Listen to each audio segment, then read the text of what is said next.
So very first we are seeing that serial input, serial output register, we are use synchronous flip-flops. So there will be a 4-bit shift register, you can say CISO. Reset pulse is shown there. So let us take an example how the data is shifted to clockwise. You can see the clock diagram here, or the timing diagram.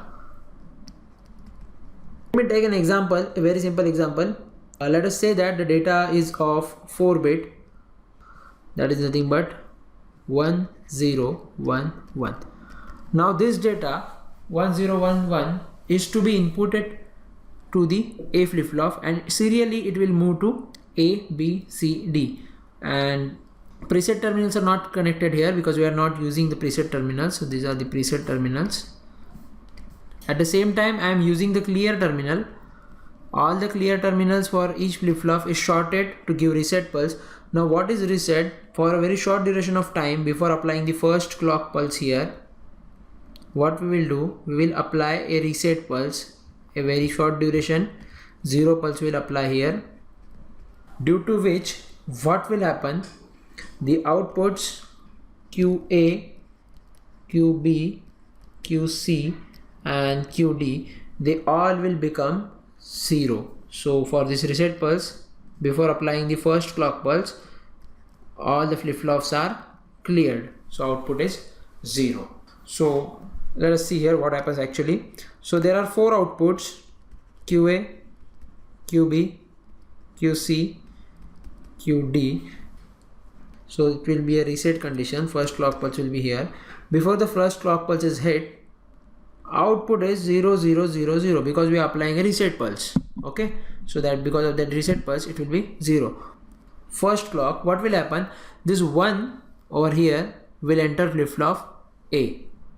Simultaneously whatever the data present in A will shift to B, whatever the data in B will shift to C. So what I see here is, for the first clock pulse, A is 1, it's a data.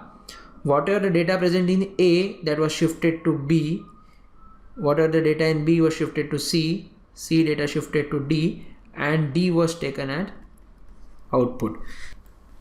Now what will happen in the second clock pulse, whatever the data input was there, this is second bit 1, this will enter the A. So again whatever the data present in A will shift to B, and new data came here, that is 1.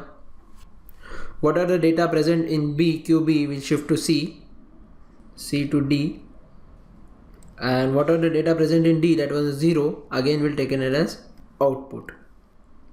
If we follow the same thing for the third clock pulse, so what will happen, again this 0 will enter, so this 0, this 1 will be shifted here,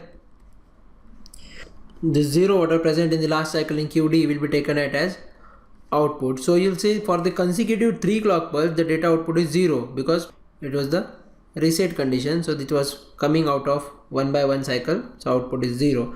But for the 4th clock cycle, what you can see here, new 4th bit data will be at A, so 0 will go to B, B will go to C, C will go to D, and whatever the data output 0 initially D, that will be taken as output. So till the 4th clock pulse the output is 0, and from the very 5th clock cycle the data 1 will be taken out as the output, and hence this first one will come out at 5th clock cycle.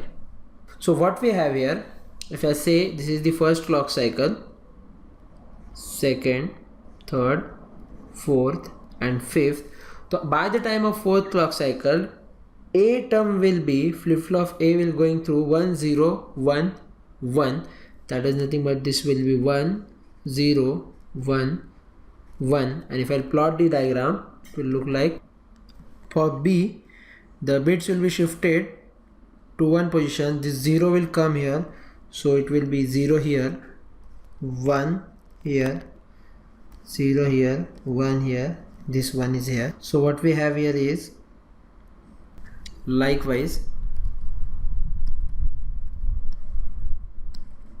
again this will move to 0 1 0 1 1, this 0 will come here, so the data will be like 0 1 0 1 1. The same way D will be followed as 0 0 0 1 0 1 1. So this is how the data is serial in and serial out.